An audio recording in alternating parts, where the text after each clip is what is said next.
Les parents ne savent pas tout. Effectivement, le parent ne sait pas tout. Souvent, le parent peut ne pas savoir certaines choses parce qu'il manque de certaines informations mises à jour, de certaines informations suite à un résultat, à un constat, à une évaluation, à un suivi. Le parent peut ne pas savoir certaines choses. Le parent peut savoir des choses issues d'une conversation, d'un lot de conseils d'une personne qui n'a pas fini de guérir de ses blessures, d'une personne qui peut donner des conseils entre griffes qui ne sont pas avisés en fonction du cas au cas par cas, qui peut donner des informations ou des conseils en fonction de ce qu'elle peut vivre elle, sans tenir compte de tous les contours autour de la situation en question.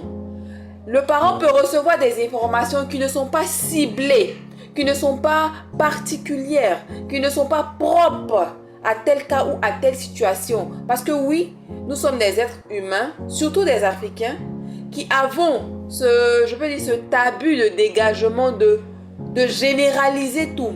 Alors que ne dit-on pas que c'est l'exception qui fait la règle. Chaque situation est particulière.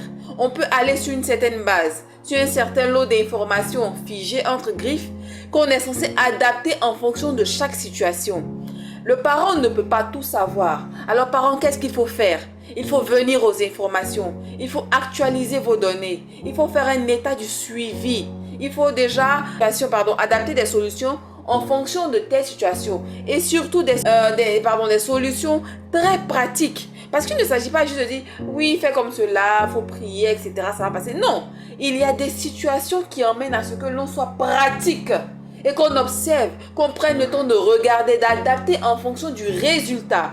Alors, cabinet de communication familiale, comment communiquer? Que communiquer en termes de valeurs, en termes d'une certaine éthique? Alors, nous travaillons avec des enfants, nous travaillons avec des adultes. Dominique Christelle épouse Abro, consultante experte en communication familiale et développement personnel, adultes et enfants. Parce que oui, les thématiques adaptées aux adultes le sont également aux enfants, mais avec une certaine stratégie, avec bien sûr les mots adaptés, la façon de le dire en fonction surtout de l'âge de l'enfant. Alors merci de me contacter pour plus de précisions, modules en fonction des différents supports sur notre site internet. Alors merci beaucoup, bientôt, bye bye.